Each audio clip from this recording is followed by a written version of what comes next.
looks like a tasty beer. I saw that saucy babe on the side of it. This is from Fort Worth's Martin House Brewing Company. You're going to hate it, but this is a lemon icebox pie sour ale. See, I like the sour ale part. It's going to just taste like a nice lemon sour ale, which I can get behind that. I love that. So it's lemon sour ale, but it's brewed with graham crackers and lactose. So it's kind of creamy. Who's the brewery? Martin House Brewery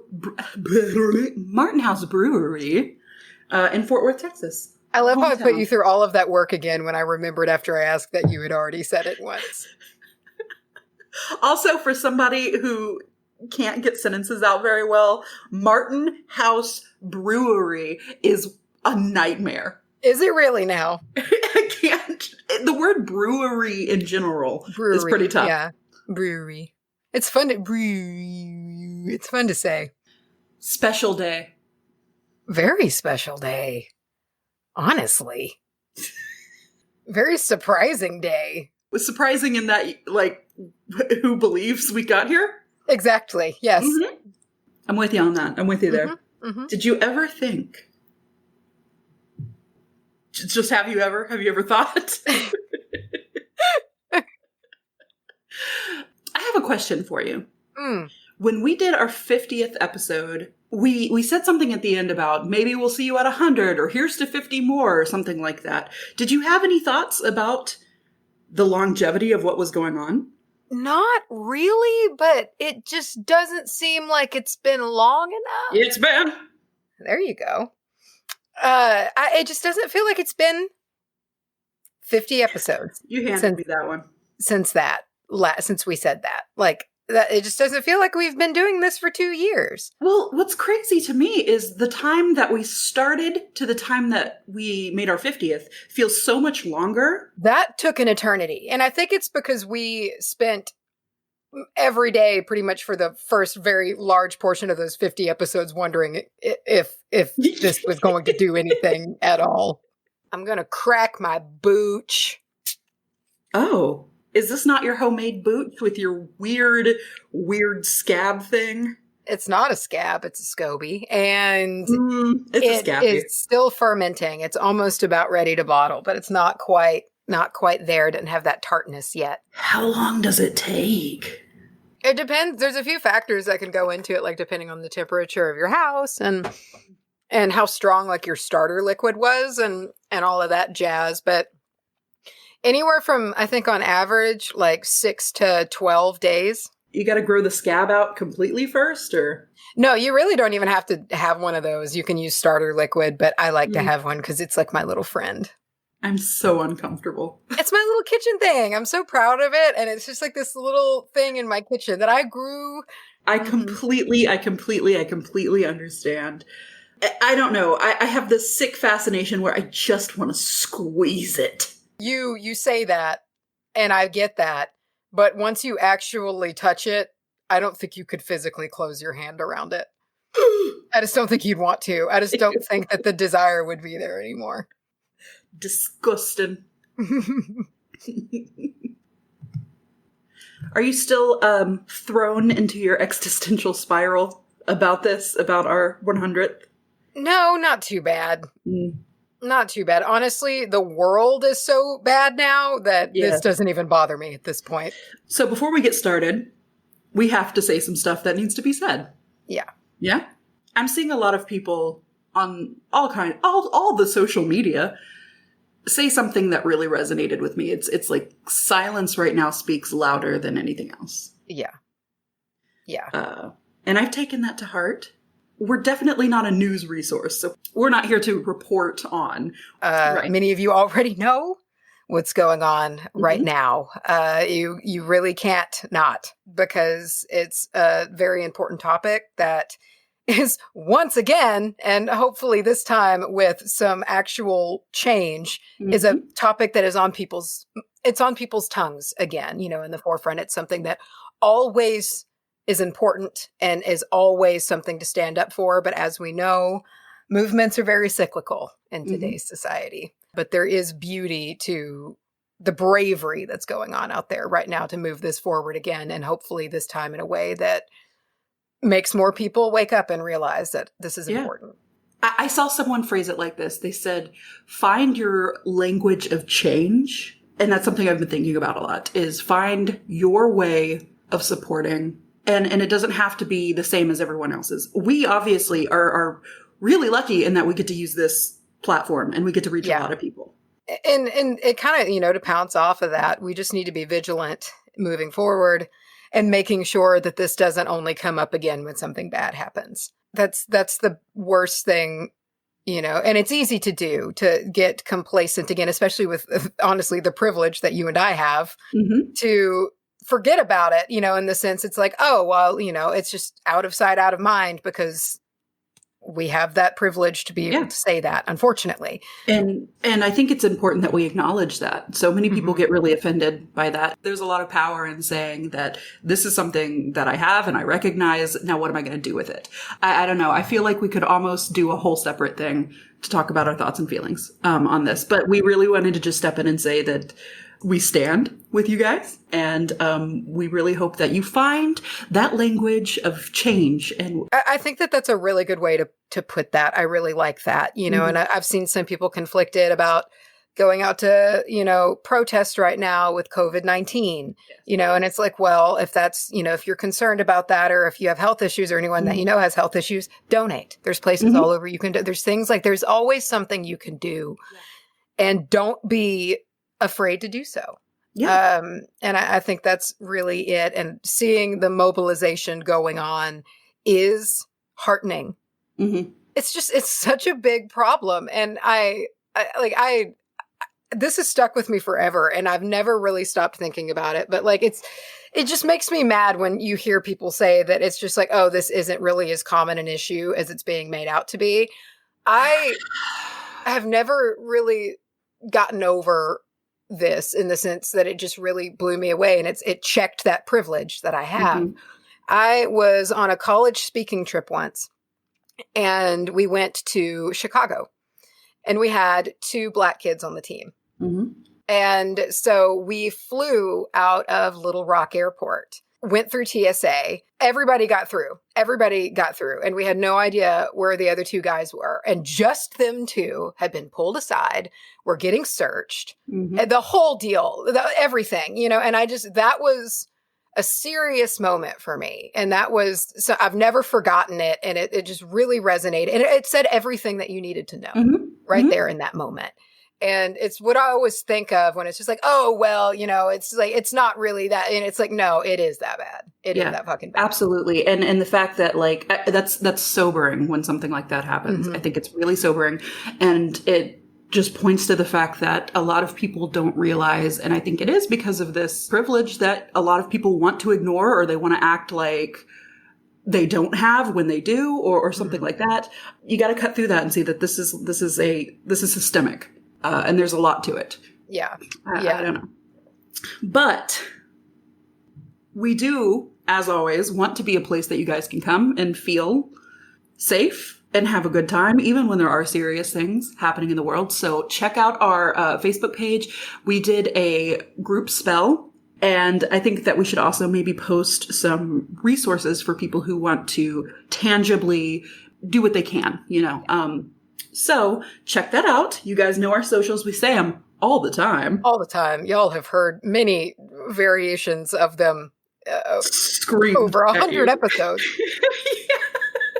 So with that, it's our 100th episode of the Witch Bitch Amateur Hour. You're goddamn right it is.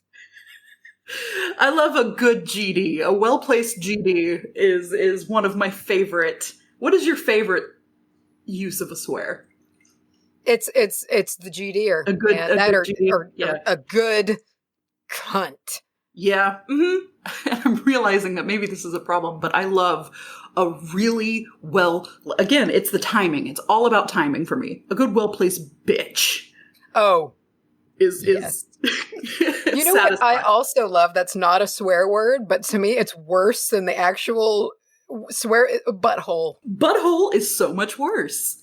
So much worse. Is so much worse. And do you remember how much people used to say butthole when we were kids? All the time. You butthole. And now the nobody butthole says surfers. Oh, gross. Nobody says, look, you know what? We need to make merch that says bring butthole back. Oh my God. Do you like that? Because I kind of like that. Instead of like, we're bringing sexy back, we're bringing butthole back. Butthole back. Okay, let us know. Would anybody be interested in that? Who cares? We're going to make some. One of my favorite things ever, I will still think of Morgan from Marrow and Moss. He put up a profile picture and he was wearing like this trucker hat, and I will still think of it and chuckle. And embroidered on the trucker hat, it said, "Show me that butthole." And I cannot stop laughing at it. That's the word that makes it. Show me that butthole. Because something that said like, show me that would have been too much. Offensive, It's almost like aloof, just like a brush up. Oh, show me that butthole. Show me that butthole. That's disgusting, and I hate it, and I love it. Okay, so that's what we need on our fanny pack. We're bringing butthole back. Is what needs to be on the fanny pack. The hole can be our cauldron logo. The O in hole could be our little cauldron logo. Dude, what about like leggings? Great. And then right where the ass is the Can we just only start rolling out horrible merch? Yes! So only real deep cut listeners are going to even go for it.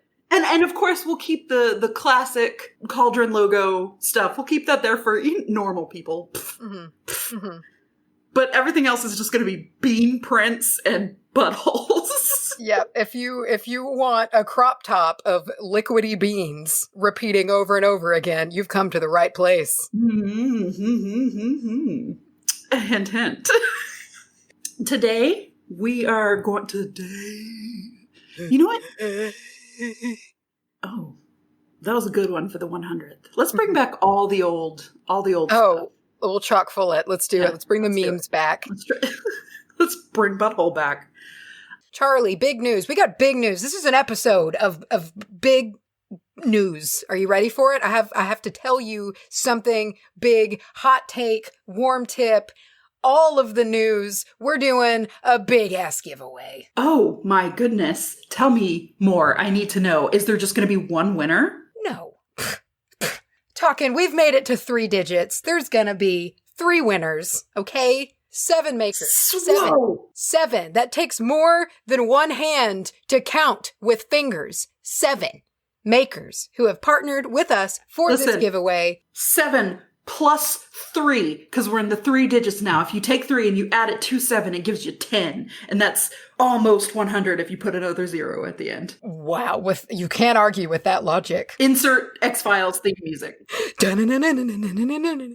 We're going to tell you about what is going to be included in this giveaway and the makers that are including it. I'll start. We have Artio Artisanals, friend of the show, been around since the beginning of my real witch existence, and kind of yours too, in a way. They have included in their bundle that they sent us a smoke cleansing bundle, a candle, bug off spray that's made out of essential oils, and it's great stuff, a copper necklace, and their midsummer tea blend. That is all from Artio Artisanals. We have the wonderful, the irreplaceable Pablos lotus. Pablos Lotus is supplying loose dried sage that she grows herself, flower moon tea, white light tonic, a small quartz crystal, and the real hero in Macy's life right now that every time I talk to her, she's screaming at me to get some. It's called Nectar. You put it on your face and it fixes your entire life. Fixes your face. It will change your whole thing. Your whole existence will alter. It's amazing. Can't talk about it enough. You're going to get addicted, so good luck with that. Whoever wins it's in an adorable little fish bottle, her little sample. It's in a little plastic. You're going to use all of that fish, and you're going to need more. And good luck with that, because it's a journey, but your face will look so good. So along with that, we have Joyterra, who we've talked about on the show before, friend of the show. She kindly made us those absolutely beautiful mugs that really went kind of with our practice, and she included these really beautiful elements into them that made them very unique to us. And so she's making this really precious. It's like a spoon rest for your kitchen. It's glazed and it's beautiful. And it says Kitchen Witch, and it has little herbs and whatnot pressed into it. It's absolutely precious. So we will have some pictures up of that as well. Up next, we have somebody you've heard us speak about before. That is Bright Witch Brews, coming in strong with 2 large tea tins. We've got Blue Moon and we have Midnight Cauldron. Blue Moon being the unofficial mascot of the WBAH Coven, taking it by storm. It really has. I mean, I swear I see it all of the time. Listeners just posting about getting their beautiful Bright Witch Brews teas. And they're just really, we can't explain to you how incredible they are. You're going to love it so much. We will also have 2 Wicked Witch Co. candles. These are 2 12-ounce candles, one of them being rosemary sage and the other one being lemongrass. And these are essential oil soy candles. They burn so slow and they make your room smell, really your whole house smell so good. They've been a friend of the show for a good long while. They've been very kind to us, and we can't wait to know whoever wins these and have y'all just rave about them because they're amazing. So the lemongrass candle in particular knocked me so flat on my ass with how amazing it was and how just pure and clean and just, oh my God, it smells so great. Can't talk enough about those candles. Next up, we have the real witch that is Jordan with Moonlights Apothecary. Moonlights Apothecary is going to be giving away a soap, a candle, a potion, a bath brew, all within the White Witch scent line.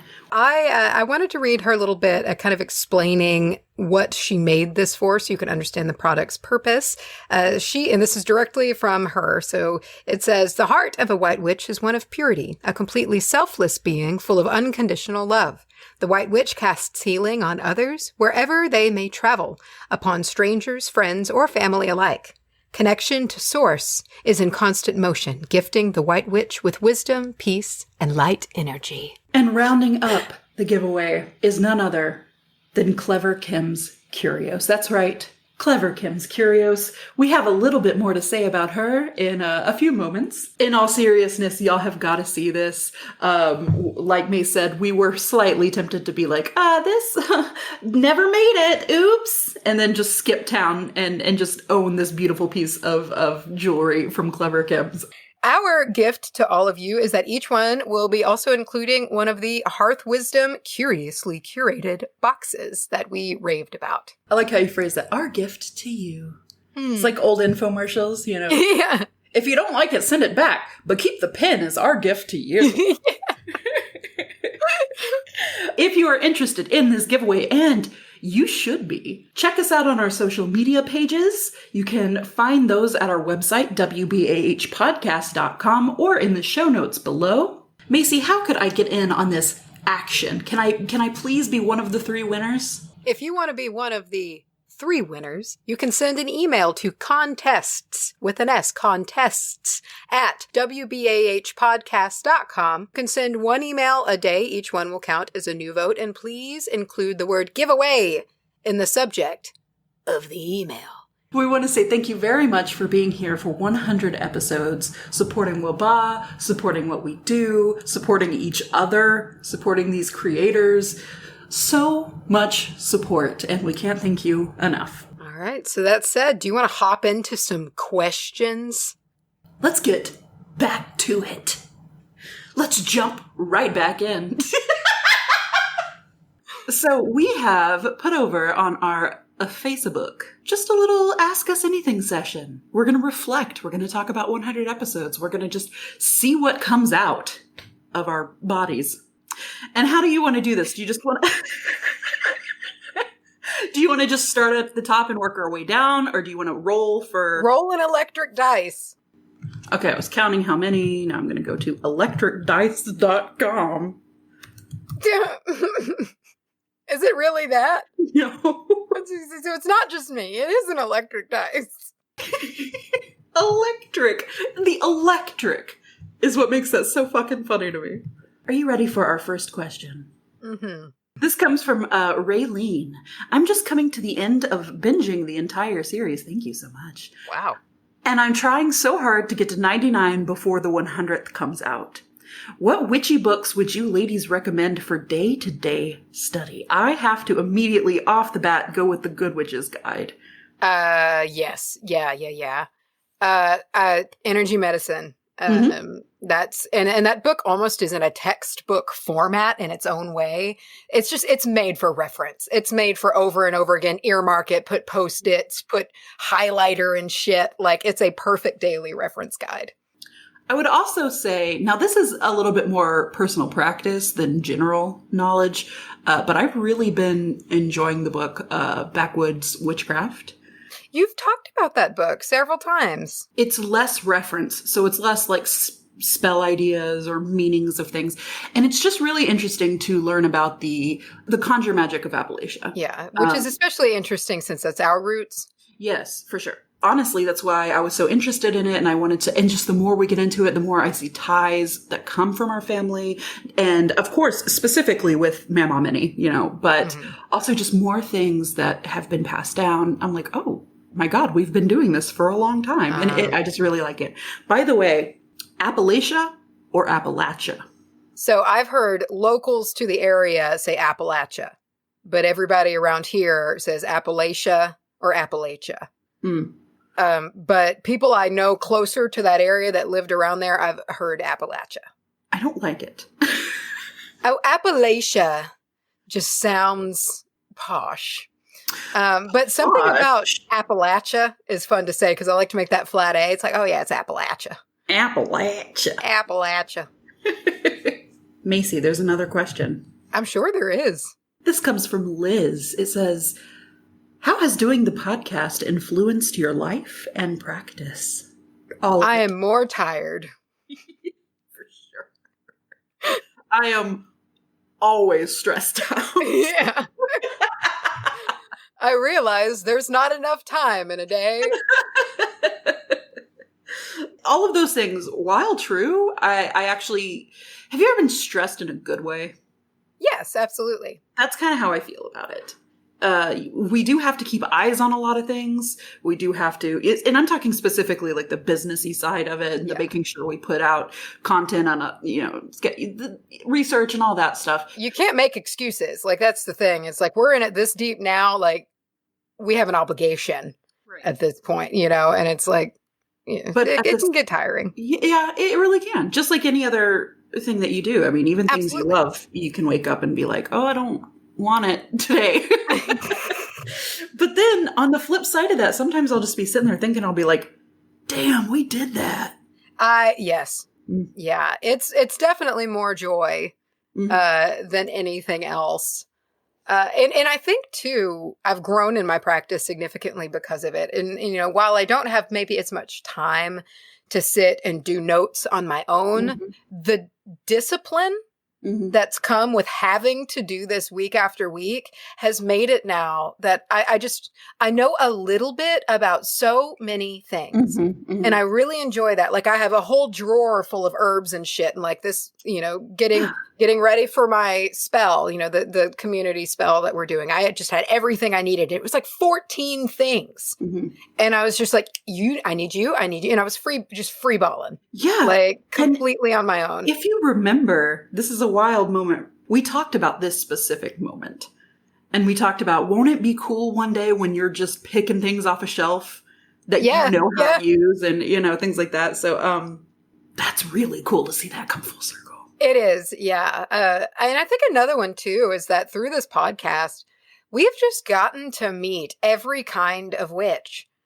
And that's so cool, like we've just gotten a taste of so many different types of practices, and we've pulled from that and have figured out this here and this there. And I don't know, I think overall it's had a major, major influence. That's a huge part of it too, is the people, you guys that listen and the guys we get to meet.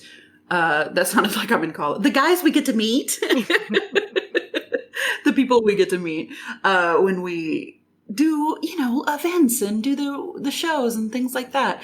That stands out to me as, I know what you mean. So special, So. I miss it. Yeah.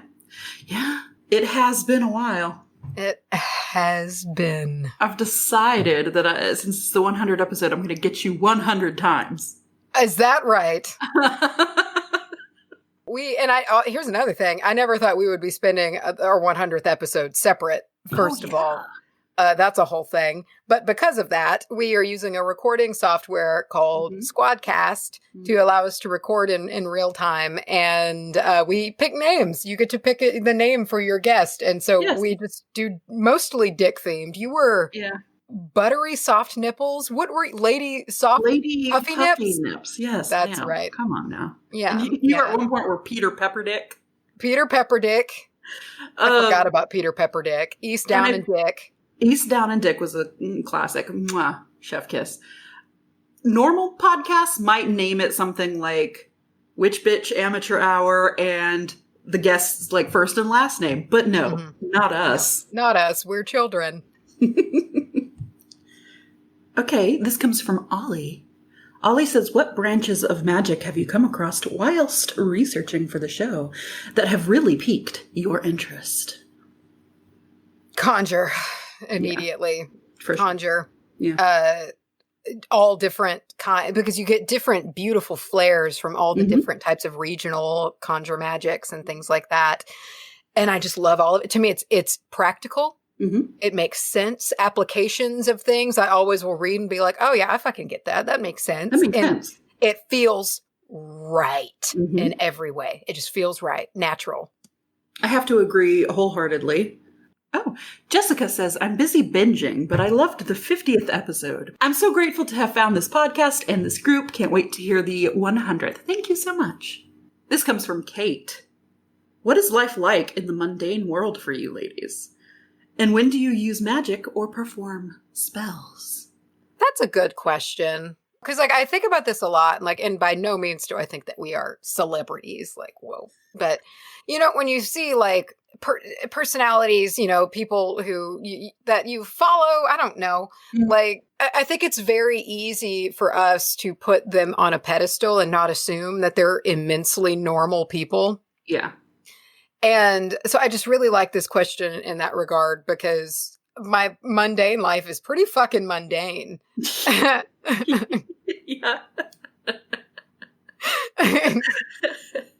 Yeah. And it's something we've touched on before on the podcast, but sometimes with the influence of social media, of course, which we are now a part of, it's hard to separate the fact that not everybody is all the time. The fact that the majority of people, the majority of time, are completely mundane, when it can look like, oh my God, they're just living this magic lifestyle all the time. Yeah, just walking around shooting spells out of our nips. It's just not what's happening 95% of the time. I mean, that's not counting me talking to trees, which I don't count as part of witchcraft because it's who I am. So if you add all that in, it's all the time. Good point, because what I would say, the percentage of my mundane life, I'd be like, yeah, 95% sounds fair. Somebody from the outside looking in might be like, 70-30. Yeah, so that's, leaving things to the fae and all of that, talking to trees and just mindfulness, just sitting alone with no phone and no distractions and just thinking. I do that a fair amount. But in regards to actual spell work, it's not, I'll smoke cleanse, decently regularly, but a big ass spell, one that I'm putting serious work into that I know is it's not even a question. It's going to work. It's it's going to work. Oh, yeah. Maybe 6 times a year, 8 times a year. Really? For the big boys. I'll do little things here and there, read runes and whatnot. But for example, my jar spell, when I called in elementals and shit like that. I don't do that too often. I do it when I feel called to, and I do it when I wake up, because I do spells at dawn, because I just work with the sun. I don't really have much of a connection with the moon other than she keeps me up. You're a monster. I know. Dawn. I know. But I will sometimes just wake up at, daybreak and just know what I'm going to do. I know what the purpose of it is. I know what materials I need. I know who I need to call in. I know exactly what to do. And I follow that. But the rest, I don't like to do magic if it's forced. I really don't. Yeah. I'm very intuitive with that and natural with that. And if I'm not feeling it, I almost feel like I'm doing more harm than good, because it's just half-assery. And I feel like being half-assed in magic, it's not necessarily dangerous, but it's just not good. It's not good habit. I think it feels very non-effective to me. Yeah. And, so it's not super common, but I guess I do witchy shit all the time. I made cascarilla last night out of my fucking chicken eggs and, things like that. And I smoke cleanse the house because everything's heavy. The whole world is heavy and whatnot. But I guess it's become so normal for me. I don't count that anymore. Yeah. And then you have to ask yourself, where do you draw the line between everyday happenings, like what you've just worked into your mundane life? Because for me, a lot of my mundane life is things that I've brought over from the magic side of things, especially in the kitchen. If there was ever anything that I was tied to maybe the most as far as tools or things goes, it's got to be like herbs and yeah. A lot of that I don't really think about anymore. Like this, again, I hate to reference it for the 400th time, but like the cinnamon in the coffee in the mornings. Exactly. Yeah. I'd say, if I'm really thinking about it, it's probably 25-75. Yeah. Not counting talking to trees, because that's really going to skew shit. But like everything else, I'd say 25% I'm on. And then 75% I'm just a normal fucking person, and I wear myself out at work, and I spent probably too much time a couple nights a week binging Netflix, vegging out to handle the world. Yeah. Agree completely. 100%. One thing that we do kind of differ on, and I think it's interesting, and I would like to talk a little bit more on this later, just how you and I, and we've spoken on it before, are incredibly similar and also very different. And the ways that we've kind of learned that about each other is very cool. And however, for me, it's sort of the opposite when it comes to spell work. I have found that the small everyday stuff is a little bit, I don't want to say hard for me to upkeep, but I do have to work more at it. I do have to stop and think, wait, I'm cleaning a room. I might as well go and get some room spray and do a little bit of spiritual work as well. Oh, so yeah, that's normal for me. Yeah. But I don't even think about it anymore, as being like a weird thing that other people don't do. And I have to kind of remind myself, oh shit, go grab your tools and do this another way. However, spell work I will do once every 3 days or something. Wow, really? Yeah. I mean, and that's something that I would like to be a little more conscious about, maybe, is to work things in on the daily. Because I used to be very daily focused, and I would do a card draw every day, and I would make sure to learn a little bit about XYZ every day, and I would like to get back to that.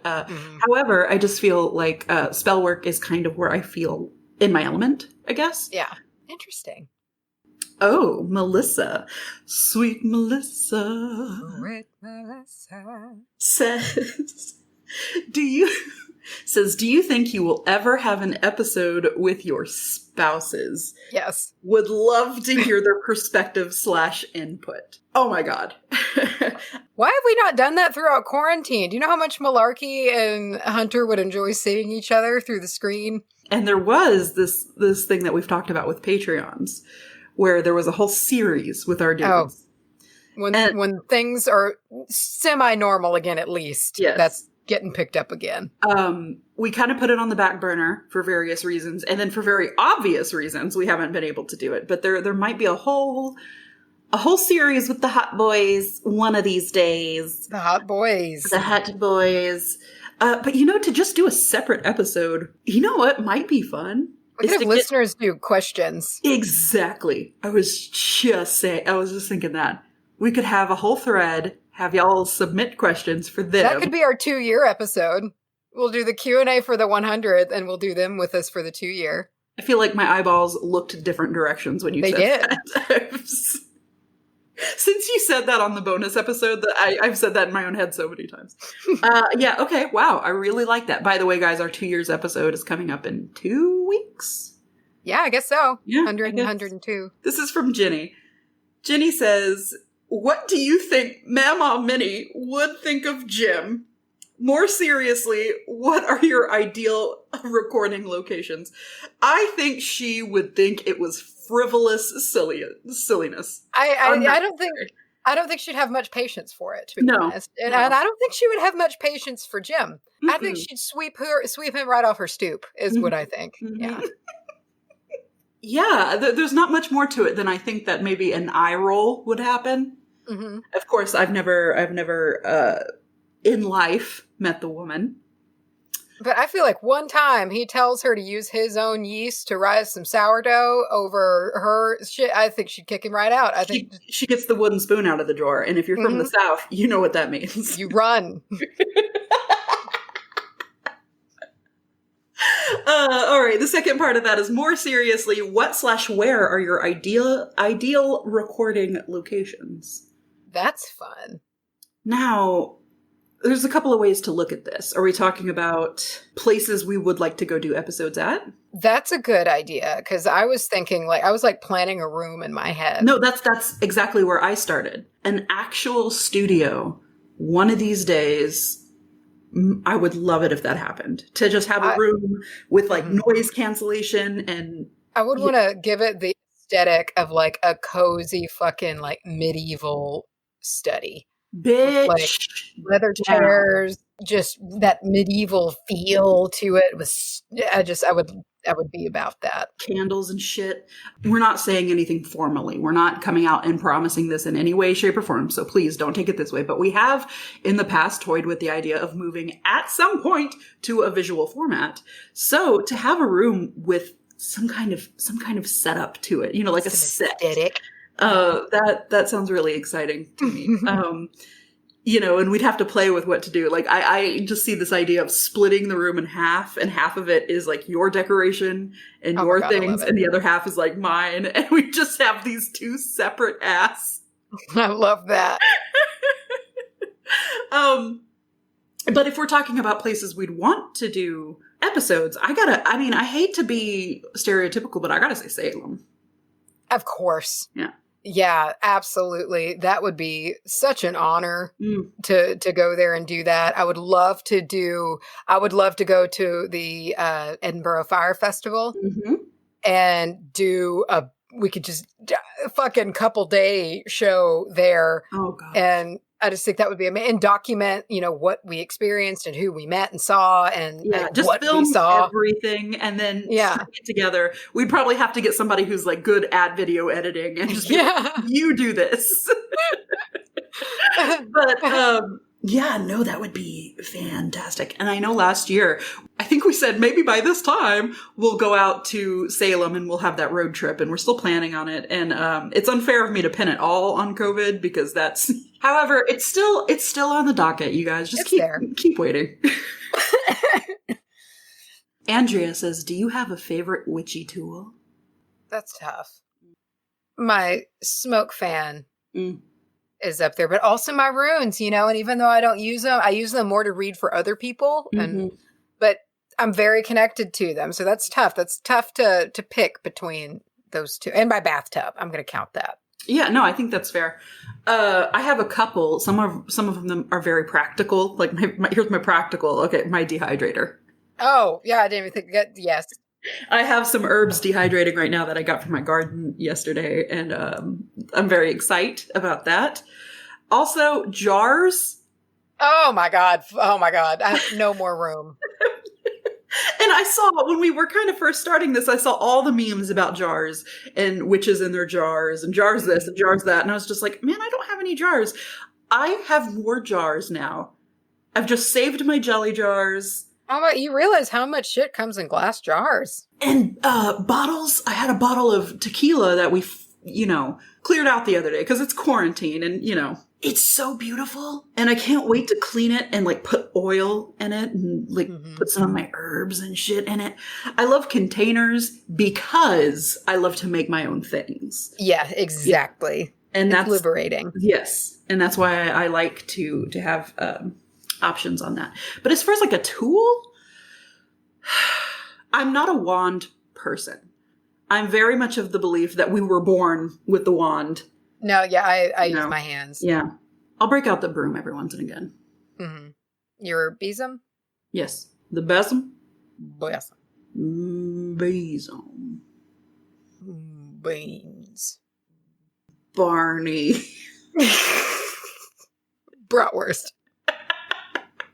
Bamboozled. Bram Stoker. Brimstone. Brewski. Butthole. Oh, I can't be butthole. We're bringing all the memes back, man. All right. Rachel says, what topic have you covered that you would like to revisit? Sage.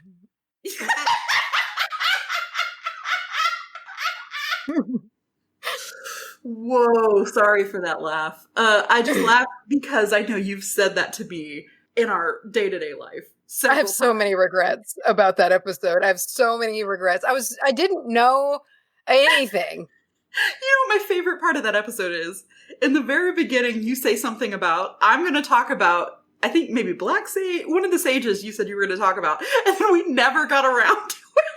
I just don't even understand. I was woefully unprepared and did not know nearly enough. But I think, in a weird way, that Sage is like the first step through the threshold for and it was just another example for that. Like we didn't really know, what did you say, dick about shit? Yeah, exactly. There's so much that you learn through being in the community for a while. And I do want to highlight and say that episode is a perfect example why you should educate, don't discriminate. Yes. Because there were things I did not know that I wish I did. For instance, like, the use of white sage belonging, primarily or resulting from certain cultures and respect that needs to go to that. Things like that. I did not know. Yeah. Use of, potentially the word smudge. Things I had no clue, and you don't know about these things until later on when you're taught it by somebody else, usually through mistake. So that's just, I hope that episode in some way is an example of that shows, like, look, you can grow from this. This is not always just intentional ignorance. It's accidental ignorance. And I'm so glad you touched on that. I'm very, very, very glad you touched on that because I just want to take this moment to say we appreciate the community, that you guys make up so much because very few have been the times where people say something, aggressively. Yeah. Or, been like, you're fucking stupid. You can't say this or whatever. Yeah.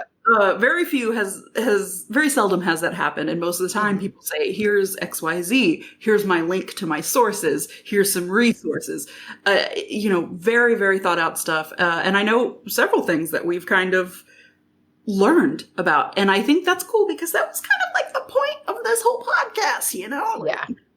We said it in the first episode, we're gonna fuck up. Yeah. And we have. And we've learned, so that's very cool. Let's see. As far as topics to revisit, I'm not sure because I feel like in a lot of ways we are going to revisit a lot of episodes.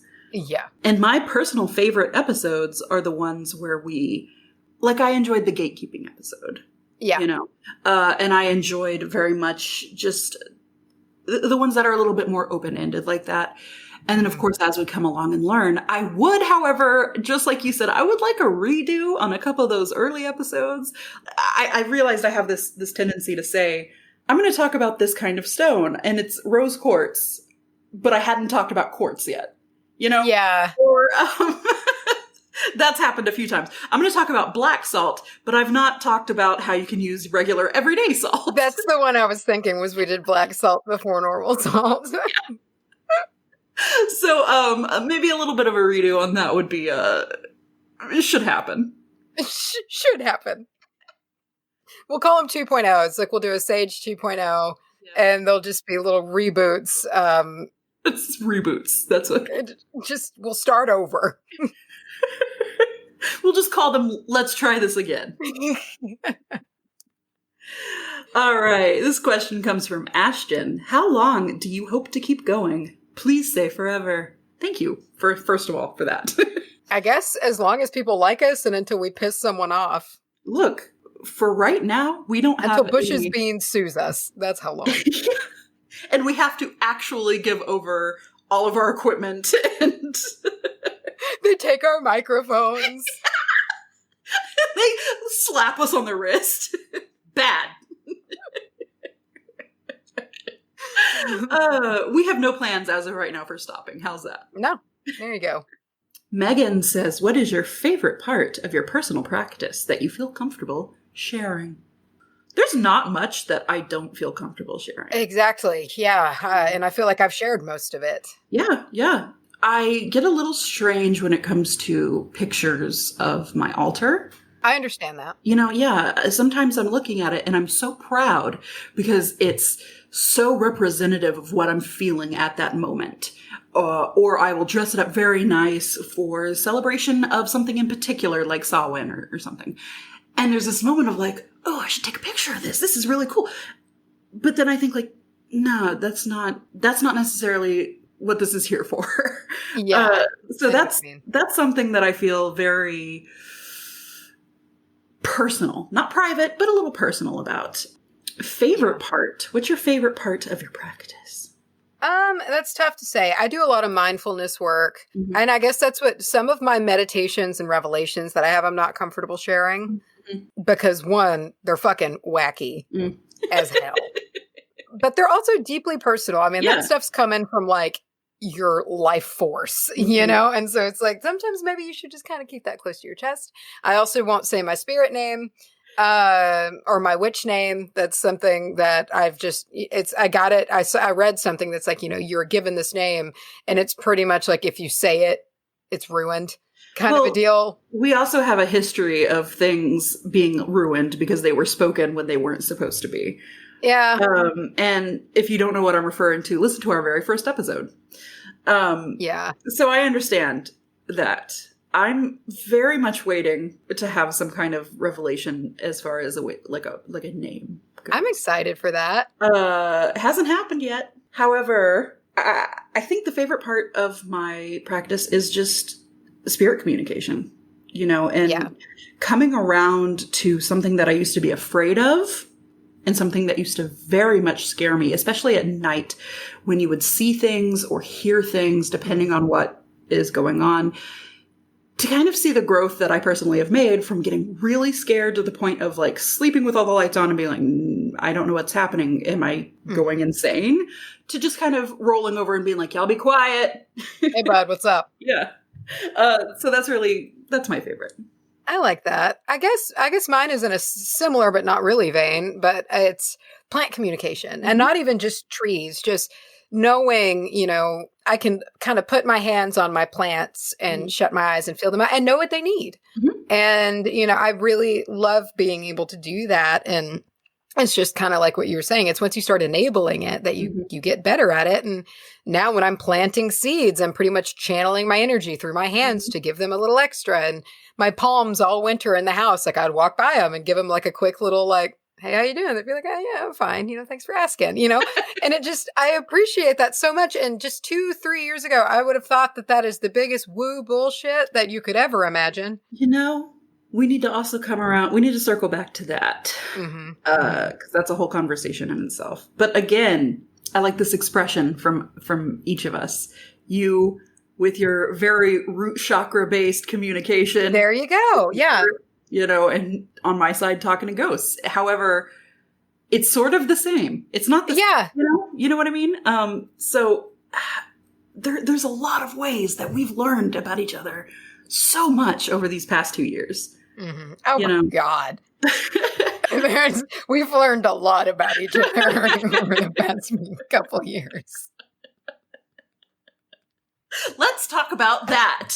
Nothing is off limits between us, but many things are off limits as to what can get recorded. Oh my goodness.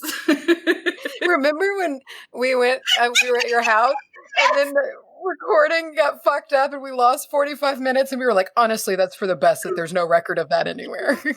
Yeah. Just telling our life stories. We hadn't seen each other, I feel like, in a little while. It might have been when we recorded 3 episodes in one go, so we hadn't seen each other for a long time. We got together and we had a bottle of wine between the two of us. Yeah, we did. Maybe $2 check.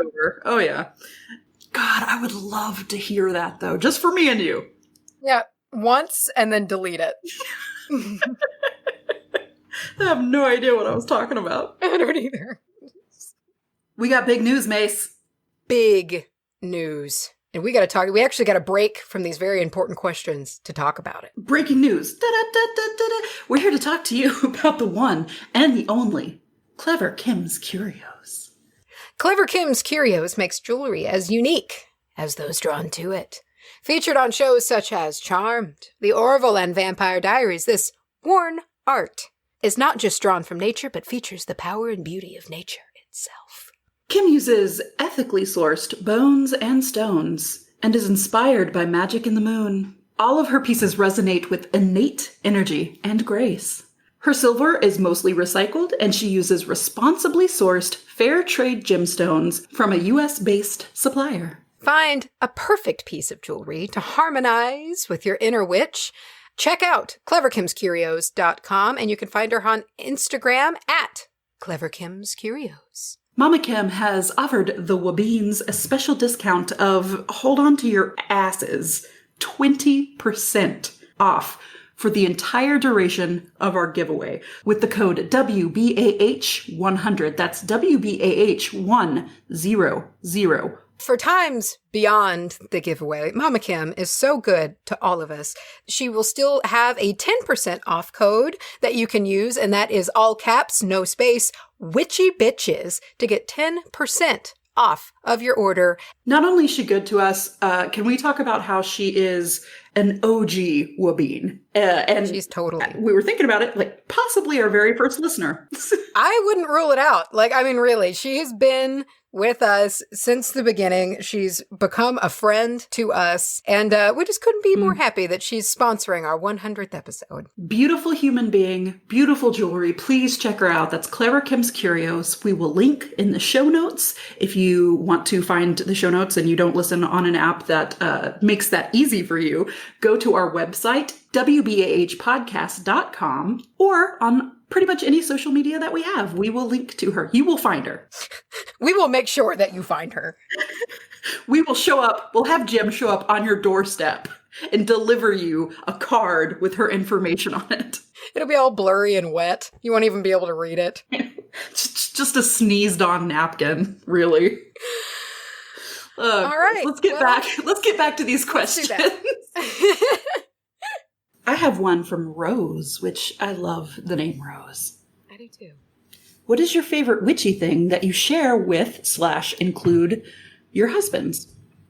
And there's actually a comment to this from Jer that says, I would love to hear about this too. I just started my practice and I've included my boyfriend and little sister in the Wheel of the Year holidays. Let's see, would love to hear how you bring outsiders into your practice. Cute. The way you Wheel said of that the Year. Cute. Sounds so bitchy. I meant it.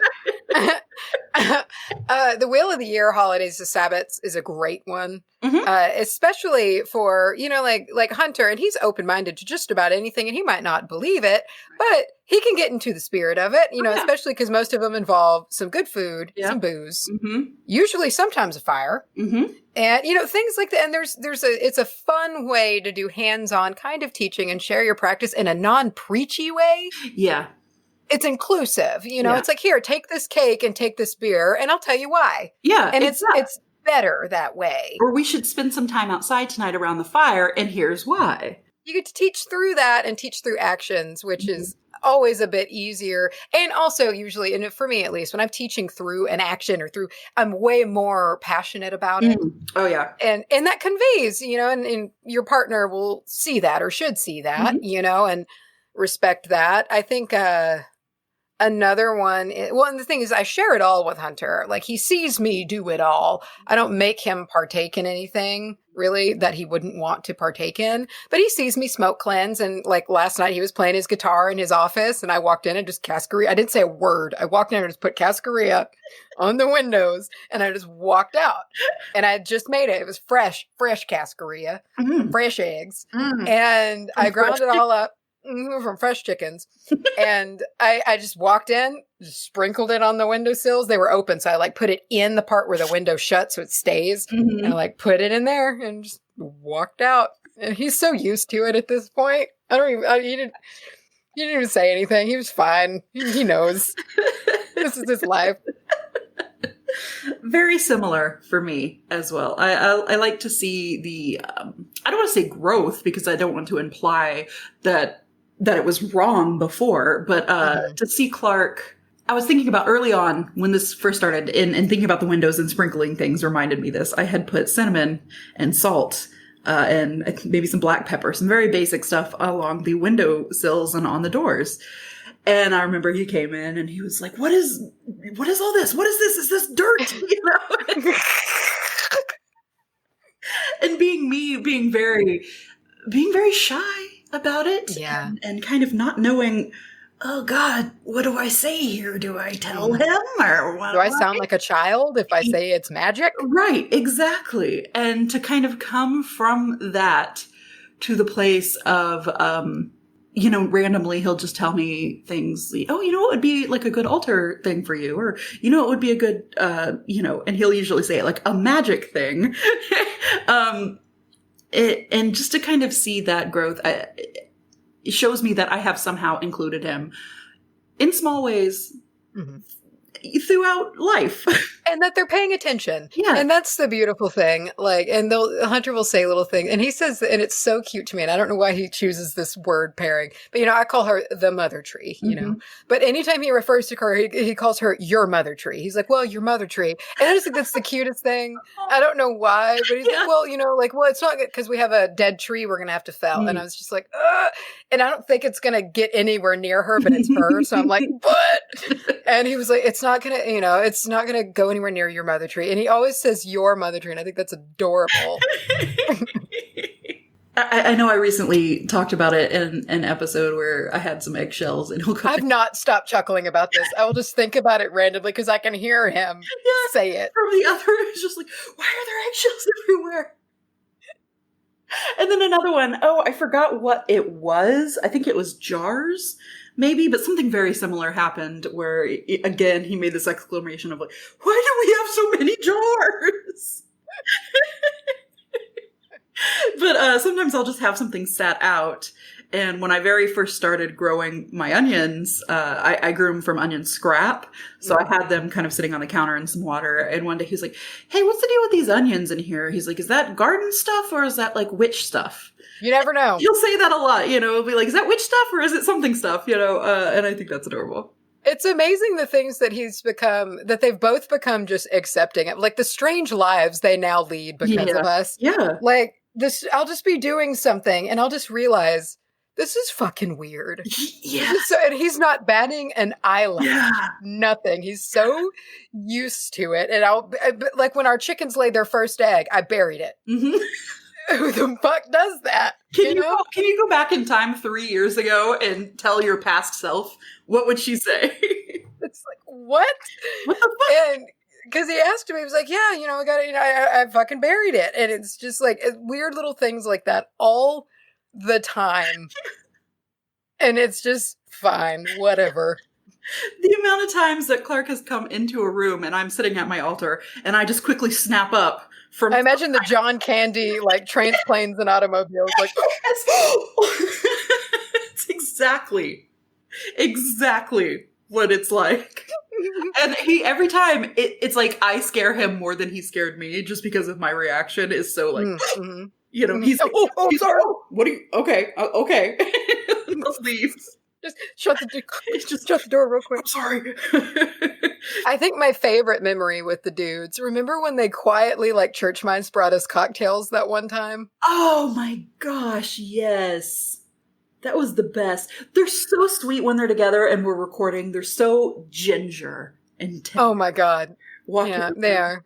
Quiet. Hey, are you recording yet?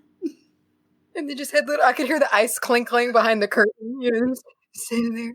It's slipping through. And they both came, which is what I think is so funny. It's adorable. It's so sweet. One person could have carried both of those drinks, but each one brought one drink. And I think that is so cute. Oh my gosh. And they were like little kids being like, can we get some money for the arcade? Like, that's what it sounded like. It was like, are y'all recording? Like, yeah, it's okay. It's so precious. Can we have cheese pizza tonight? Super courteous. Oh man. All right, we have a question from Mama Kim. Great. Kim says, what are your favorite Waba-related moments so far? Adventuring comes in pretty close to the top for me. It 100% does. Absolutely. The time that we almost killed ourselves with wild sage from Artio Artisanals. Yes. I also quite love the witchy bazaars and the pagan pop and things that we've gotten to do. What else, man? God, now the Ylang-a-Lang episode. Yeah. And the Valentine's Day, the Jasmine episode, like those two episodes are like real close to each other. Both of those are fucking silly. And I just remember that time. And I remember us talking about our Valentine's days. And I just remember that episode being really funny. Like, it was just it was cozy in here. We were just chatting. And I really loved those little two episodes together. I still really enjoy the Osiris episode. Oh, such a great time. I still love Ylang-a-Lang. That's the Ylang-a-Lang and Osiris episode. That is a stacked episode. It might be the best one we've ever done. Oh, shit. Pretty much all of the historical witch episodes, but Shipton, Mother Shipton sticks out to me. The Jane Wenham one is my favorite. That was I think it was the Mint episode. It's the one with John Chapman, and she kept making everybody run and pick up sticks and shit. It's my absolute favorite one. I love the Jane Wenham story, all of it. Tiff asks a large question. Big, if true. What has been the biggest mind-blowing thing you've learned? I feel like the past 2 years have been nothing but a constant brain explosion. One big mind fucking blow. Blowies. Blowies. Ooh. Ooh. Been watching way too much Letterkenny. Blowies, boys. I don't know. Shit. I mean, I feel like every fucking conversation I have with the mother tree is a mind fuck. And that's like once every couple weeks. Oh, I thought you froze. Sorry, you were being so very still and then you blinked. I think mine has to be something along the lines of there are so many people and so many places and so many everyday ways that this has worked in and that you don't even notice before. You know, since we started this, I've gone to little shops, not even necessarily metaphysical shops, but they will have what I never saw before, but I can clock now as a little prosperity jar or something by the cash register. Yeah. Things like that. I've seen so many tattoos that before I never would have blinked an eye at, but I'm like, I see you. You're one of us. I see you. That has been really mind-blowing to me. That's a very good point. And I forgot about the whole spirit ancestor putting together the mint and whorehound thing.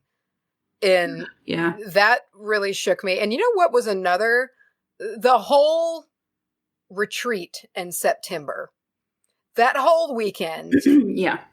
And the night, the last night, I don't want to talk too much about it because we're going to like keep the sacredness of it, but the final night, the final dinner, really, and it's not that I didn't believe in things. It made me realize that my belief was warranted, I guess you should say. And that was, I still think about it today, just what happened that evening. I can't hardly wrap my head around it.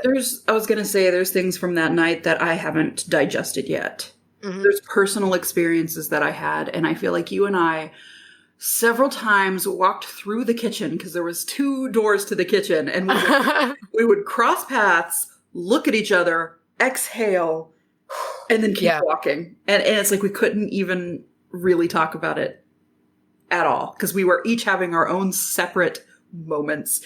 And that is, for me, very much the first time that we've come together, besides Macy and I, because we've had moments where we've sat down and done spells, of course, the podcast as well. But it was the first time that we got in a room with other people And it wasn't just a gathering. It wasn't just getting together to be in the same spot. We were there. We got fucking close. We were there for a purpose. And to see also the ways that other people, just other ways that they would practice and other things that they fucking powers. Yeah. Powers. Like, it was just like, I saw that powers are real and they're fucking superpowers. Mm-hmm. And it just drove home to me the realisticness of all of this. And that was amazing. For sure. Especially when it was, as everything pretty much was that night, it's corroborated by something.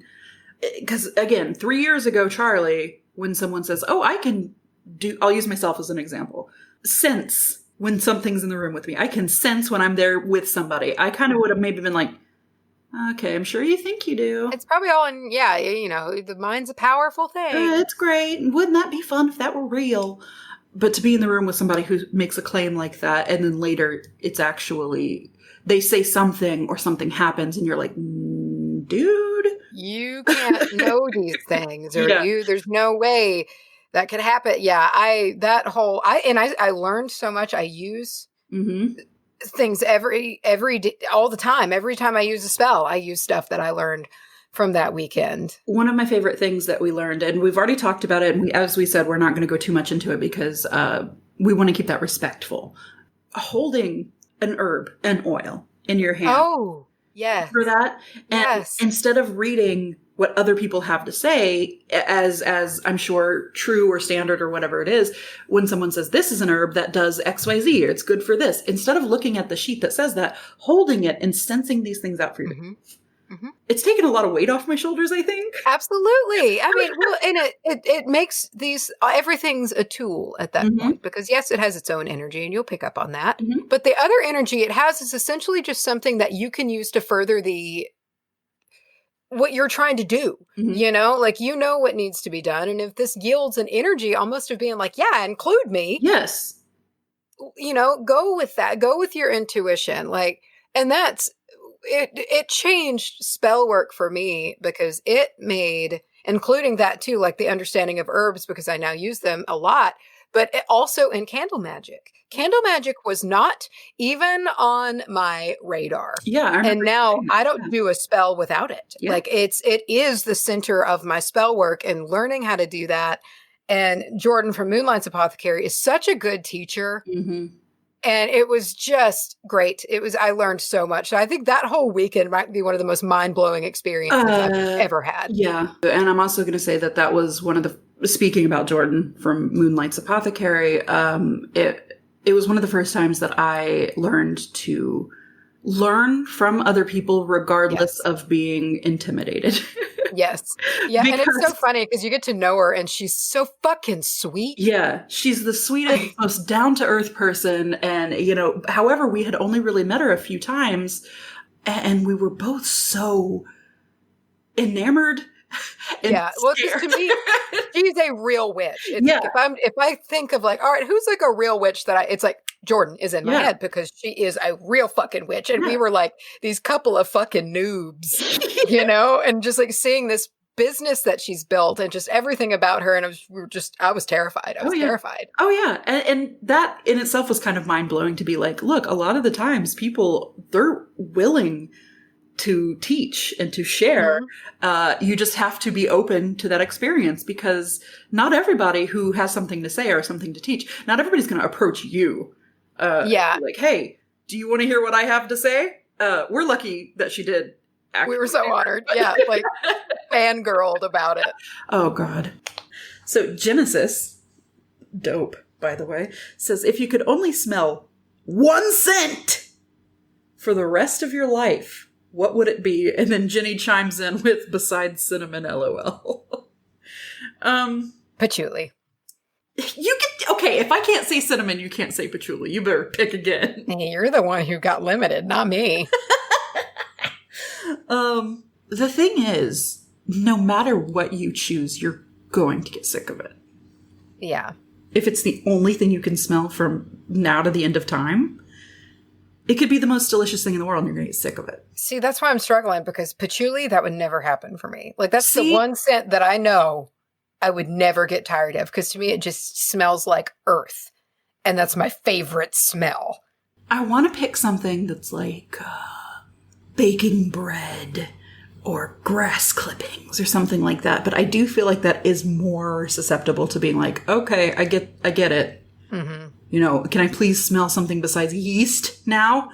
You know, this is maybe a shitty idea, but I like it, and I think I could be okay with smelling it forever. Coffee. I was going to say coffee. I think coffee. I could smell that all the time. And it's also because coffee's like kind of the palate cleanser of the nose realm. Kyle says, what are your thoughts on saltines? I love them. I love the silence that you took to get there. They're fine.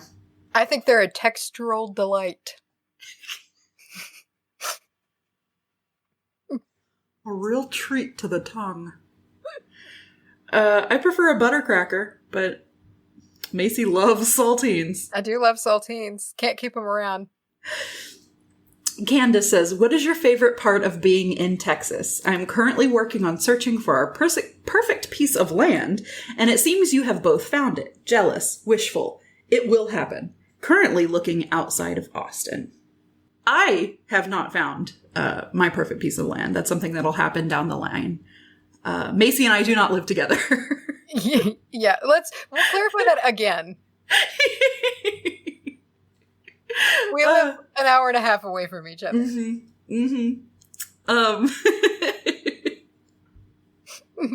Mace, you've got quite a tie to the land that you live on. Yep, it's the old childhood property. It's just a weird fucking place. So it's just a weird place, and it's a match made in heaven. It's like the perfect. I like truly.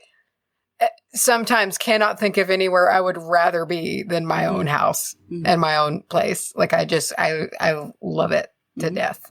Yeah, you grew up there, and I mean honestly, even though we don't live together and I'm not your sibling, I also spent a fair amount of time growing up, and some of the most formative moments in my life. I got married out there. Yeah, you know. Yeah, you did, and I shot at my house.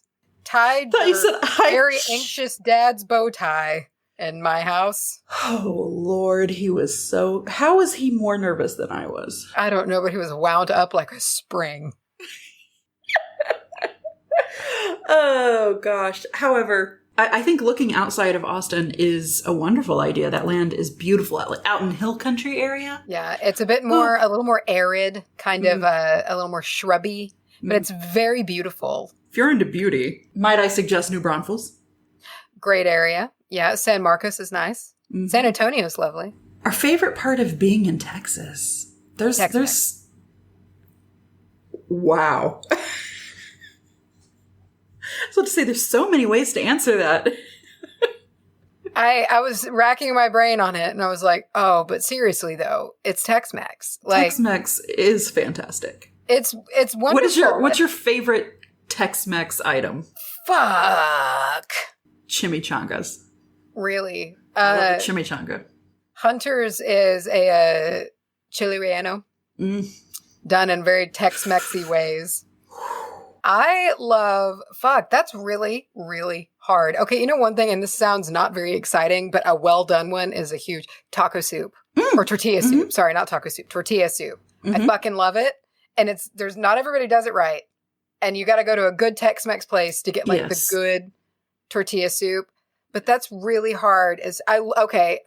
Sour cream enchiladas with the sour cream sauce, like chicken, sour cream, and spinach enchiladas. I'm thinking of the ones from El Phoenix.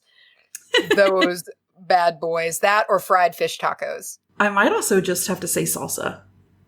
I'm not a salsa fan. Really? I'm such a salsa dude. I like salsa verde a good amount. I don't like a whole lot of spice. I'm not like a pussy when it comes to spice, where, you have those people that will eat like ketchup and they're like, I don't know, it's too spicy. Too spicy. I'm not one of those. Like, I can kind of handle it, but I'm like not Hunter who eats raw jalapenos at lunch. But, I'm kind of on the lower end. And so salsa is always too much to me, but I love I love like green cream, like the avocado green sauce at Jalapeno Tree. Yes. Like that shit. That's good. All for it. All for it. Oh yeah. Oh yeah. Clark and I, we will like judge a restaurant based on its salsa. Hunter it's will do that salsa too. And it's rice and beans. And if you don't pass that test, we're out. I'm looking at you fucking on the border. I also feel like I have to clarify because I'm going through like the Texas version, but we were saying Tex-Mex things and I was like, or fish tacos. And I know that's not a Tex-Mex exclusive thing. I just need to go over that. But the way that it's done up is, I just need to clarify. I'm not claiming fish tacos. You know, I gotta say, Tex-Mex New York cheesecake. For me, outside Tex-Mex, it's got to be the diversity of landscape. Oh my gosh, it's a whole different planet if you drive 3 hours in one direction. We've got deserts, we have beaches and oceans, we have forests, we've got swamps, we have hills. No, not mountains. We're not going there. But we're not rich. That's I think I have to share that. I mean, I think the wildlife in Texas is very interesting. Oh, yeah. I mean, we have hogs, but. You're just thinking of Bigfoot, aren't you? I am thinking of Bigfoot. He's here. You're always thinking. He's a Texan. Merch. Bigfoot's a Texan. Bigfoot's a Texan. Hold on. What's the other one we had? Bring back Butthole. And Bigfoot's a Texan. That's my favorite. I would wear a shirt tomorrow that said Bigfoot's. I need to get Lyra on that. Bigfoot's a Texan. Texan. Trademark intellectual property 2020. Whoopah. We'll hex the fuck out of you if you steal our shit. Don't do it. I would come out of my non-hexing role if somebody stole. Don't go there. Oh no. Oh god. Oh. Oof. Lou says, I'm currently in transition from... Sorry, that took me 5 times to start. I'm currently in transition from moving in with my grandparents. I'm looking for my own place now after jumping states. I'm having a hard time holding on to my passion. I'm definitely in the closet and was wondering what I could do to make this transition easier and keep my fire. Blessed be, sisters. Blessed be. Blessed be. Thank you so much for this platform. Well, thank you, Lou. Thank you so much. I think a pocket altar could be good here. I was just thinking like a little Altoids tin pocket altar. Keep it in your car, maybe. You know, something that you can keep on you or close to you at all times. I think like a cleansing spray, super incognito. You know, it's not like burning, you know, some herbs or anything, but like a spray, smokeless version is a good thing to include, super under the radar.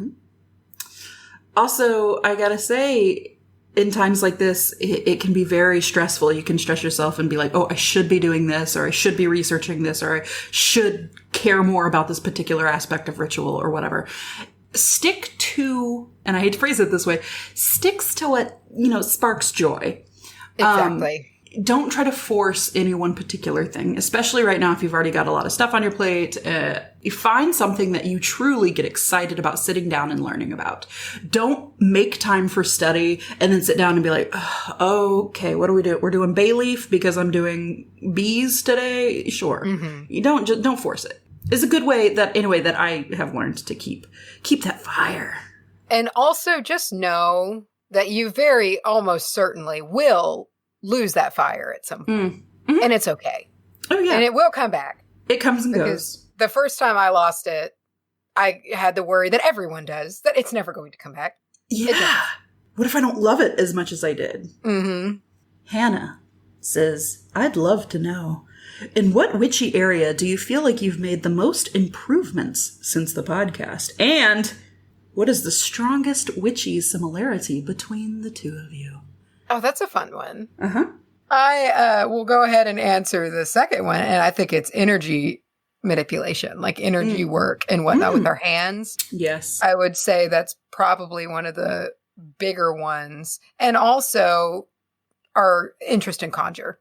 I think that really is a Yeah. big similarity between the two of us. Yeah. And it's not like we ever made the decision to sit down and be like, let's get really into this. Mhm. It's just something we independently were studying and came together and learned. Oh, hey, you're into this. I'm into this. You're into that too. As far as the witchy area, I have to go with the spirit communication. I feel like I've made a lot of strides in that. Also, on a non-practice point and more of a practical sense, I've really made great strides in learning what I don't need and what I don't have a use for in my practice. As opposed to in the early days, I even remember saying this on one of the episodes, like being scared about how to use something or how does this fit into my practice or what do I do with this tool? I don't know what to do with it, but I have one sitting here, so I should do something. Like, no, screw it. I've come a long way in just being like, I'm not into that. I don't need it. Yes. Yeah. And that's freeing. And don't feel guilty about it. Mm-mm. Madison says, how have you each grown the most as people and as witches since the start of the show? And what are your what about your practices have evolved? Excuse me. Second part of that question is non-witchy. What is your favorite garbage internet video? Madison says, mine is how not to prepare Easter dinner. I wheeze, cry, laugh until I can't breathe every time. I've talked about it before, I'll scream it at the rooftops, the demonic bass fish, the singing bass fish. Yes. Best fucking video ever made. I love it with all of my heart and cannot not shriek at it when it's playing. Ketchup robots. Oh, you remember them with their little muscly arms? Yeah, they would like just swing them. And it would miss. And the horrible sputtery ketchup bottle noises. Oh god, those crack. The way that the little arms spin for like 4 seconds before this anticlimactic Gross. cracks me up. I love it. Gross. All the time I think about that evolution of memes one with the me and the boys in the hallway at 2 a.m. looking for beans. Think about that one pretty regularly. Gosh. And then, okay, as far as not garbage videos, but just strangely interesting, I've been real into watching hydraulic press videos that have been out soothing for in a weird 8 years. And just watching what happens when we squeeze 4 pounds of kinetic sand under 2,000 PSI. You get to trick yourself into thinking you're learning something. You're an engineer. Casey says, did Macy ever finish the Outlander series? She inspired me, and now I'm on 20 pages. I'm 20 pages from finishing book 3. They're so good, I had to order book 4 as soon as I finish this one. I've not read them at all. I want to. I think that's where I'll go since I have this giant gaping hole in my chest that was what used to be the Cushiel series now that I'm done with it. And it is that bad. Shut up. And I didn't say it that you're being defensive. I am hurting. You're being defensive. It seems like a very logical transition. I have not yet watched the 5th season, but I have to emotionally prepare for it. So I just haven't gone there yet. But I'm planning on it.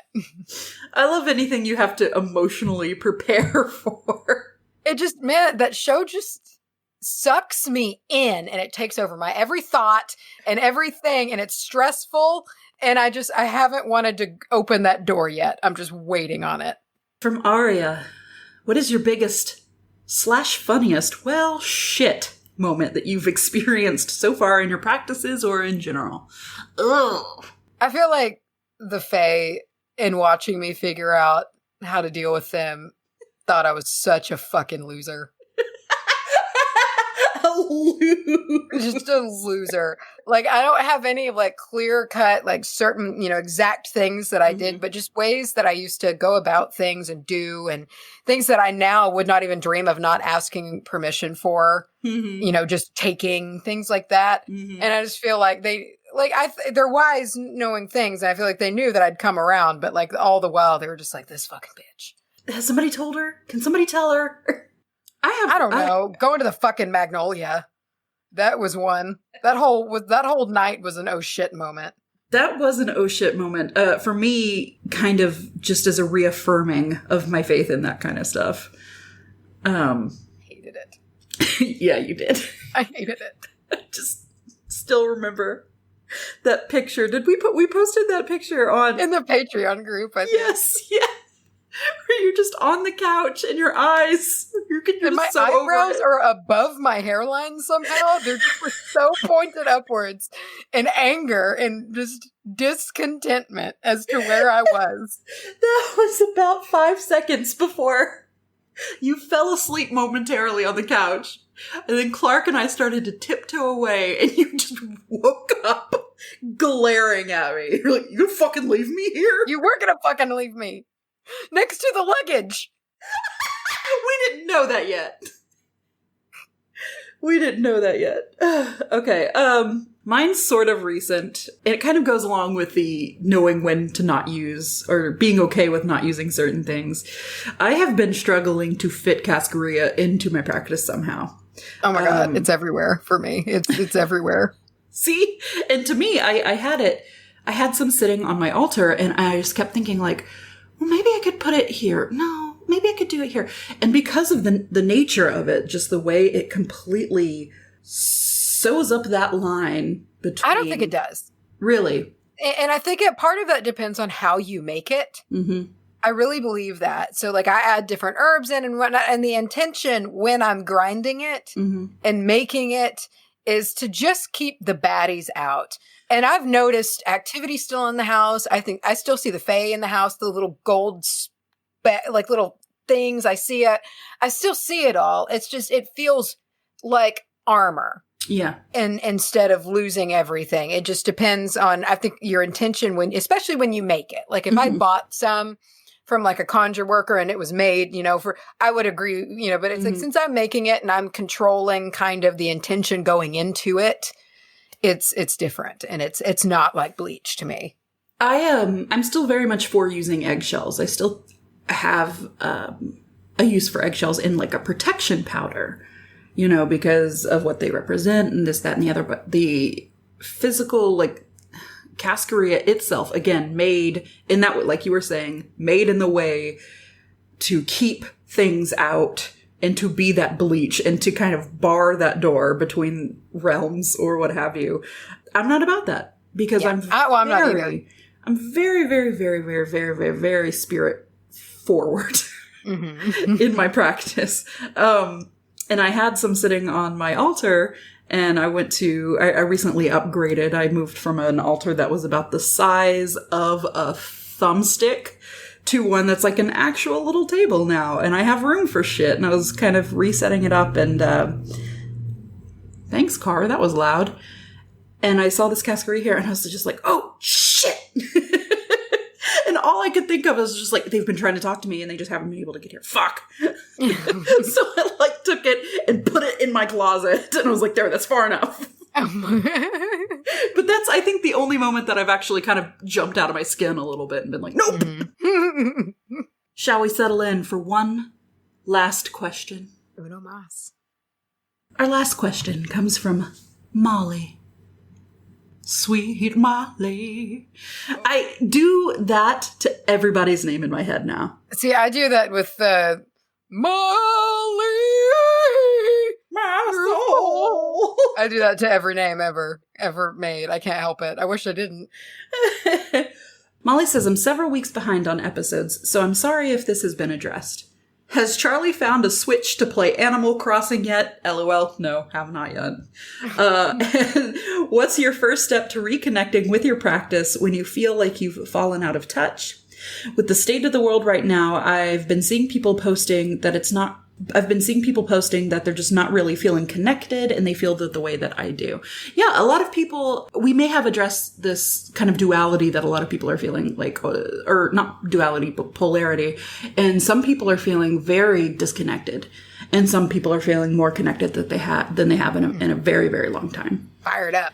Yes. And I'm endlessly grateful that I fall into that category, personally. And there's this theory that I have, is it comes down to, at least in some way, healers versus empaths. Because it just seems to me that a lot of people who are really, really struggling right now are taking on so much weight from the rest of the world, emotionally. Mm-hmm. I don't want to go too much into it because I feel like I have talked about it. There's a blog about it on the Patreon, so I'm not trying to go too much into it. But just to reiterate, I think it's important to call on the healers right now, to kind of shoot out some of those, lunar vibes to everybody struggling right now. But that's when I do fall out of touch. I'm seeing the question now says, "What's your first step to reconnecting?" So let me actually answer that. My first step is to step back and allow myself to have a moment of disconnection. Yes. And just kind of think, you know what? I need a break right now. And this is my way or somebody's way of telling me to step back. And I just think, you know what? I'm not feeling it today. Fine. I'm not feeling it today. I'll still make an effort to maybe leave offering or some other small kind of thing, maybe protection work that I just feel like I need to keep up on. But there's not really a first step that I take other than allowing myself to have a break. Yeah, I think having the breaks is important. I like to spend, and if I think about it, all of the times that I've needed to reset, I spend an entire day outside. Like, make it a thing, and I spend the entire day outside. And typically that's when I reconnect because everybody starts reaching out to me. Even if my mind is very closed off and I can't communicate very well with the things around me, by the end of the day, I can. Yeah. It helps me tune out all of the noise, which it's so easy for the noise to build up. Oh, yeah. It happens so quickly. And so I do those to just clear everything out. One big grounding sesh. Mm-hmm. Yeah. You can just see you out laying in the sand. I love it. I love it. I'm connecting. And I have one sand patch that's like the only place on the property that gets sun all the time. And it's so hot. It's hot fucking sand. Do you just roll in it? I bury my feet in it. I'll like dig my toes in it as deep as I'll just keep digging. I'll just dig. I'll disappear. It's like quicksand, but you're actively trying to go deeper. You need like a big ass, you need to take like a big ass sheet and lay it down on top of that sand so you can lay on it. Oh, it'd be warm. And get the heat, but not get not get sand in your crack. Yeah, I see. I can't lay in it because I always have sunscreen on and I just can't deal with that. I do not like sand and sunscreen. I'll deal with a little bit of dirt and grime that comes from a day of sunscreen, but I do not want sand stuck to my sunscreen. It makes me miserable.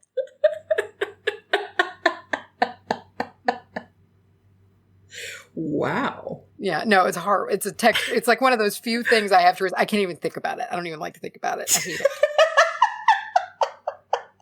it. I didn't know you felt so passionately. Shit. So that about wraps it up. That about wraps up our little AUA. Ask us anything. Yeah. Yeah, because we're plural. Because yes. I haven't really had a chance to kind of sit and think about the last 100 episodes because we just go. Yeah. And it's like everything else in life. The time just kind of flitters by until you're sitting there and actively going, wow, a lot has happened. But I am incredibly grateful for the time that we've had. Oh, absolutely. I'm extremely excited for the time to come. To the next 100. To the next 100. And beyond. And beyond. 100 years. 100 years. WBAH podcast. Add them to the list of people to sue us. Who else is suing us? Zach Bagans. Oh, yeah. I like to think not, though. He's a good boy. I think he is until he's not. Yeah, very true. And I feel like that's a very hard, crisp And that's line. when he rips his shirt off. You like these tattoos? They're sick. They're sick. Sick. Okay. Wow. I guess for the 100th time, we thank you for joining our little bullshit fest. It is every week. Every week for 2 years, Macy. We have sat down and just rambled. Spewed bullshit onto the world. And people listened. It's very touching. To see the pictures of this giveaway and find out what you could win, check us out on Facebook. Or, come eat with us on Facebook at Witch Amateur Hour. You can also, and he might help you. He might, stand behind you and hold some binoculars over your eyes, but while he's breathing in your ear in a raspy way and maybe drooling a little bit on your shoulder. Yeah. You can view that also with Jim at our Insta Jim at Witch Bitch Amateur Hour. And what he thinks are binoculars, it's just 2 toilet paper rolls that he has put up against your face. 2 hollowed out ham bones, That he's wormed his tongue through a lot, just a snake. He sucked them all out, Oh, I mean, the marrow is the best bit, honestly. Very nutritious. He's got a point. That's how he's so flexible. It's all of the cartilage and the natural gelatin that he's getting from bone marrow. Oh, God, gross. We have a Twitter where we retweet. Check us out at Bitch Hour. Yeah. But shower. Oh. I'm trying to do like a bachow, bachower. It's hard to do. Like an onomatopoeia. Like in I Believe in a Thing Called Love, where he goes, guitar! Absolutely. Yes, that's exactly. Bachow! We will catch you next week on the 101th episode of the Witch Bitch Amateur Hour. I love that. It's great. Eloquently said. Sean Connery. Had to bring him back. He's the final meme. He's the final one. See you later.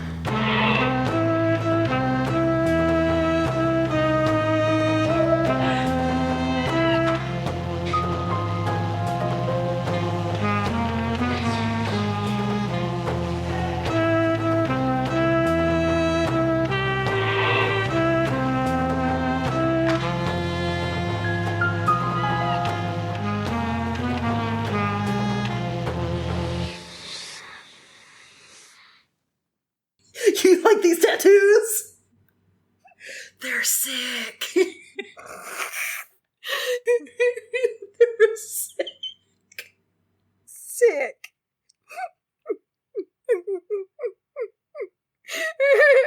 That's legitimately one of the funniest things.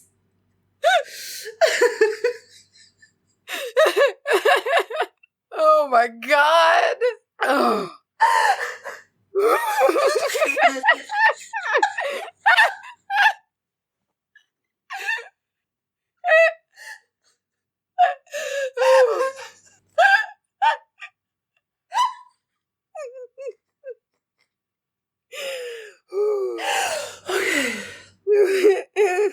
Oh man, that hasn't happened in a long time.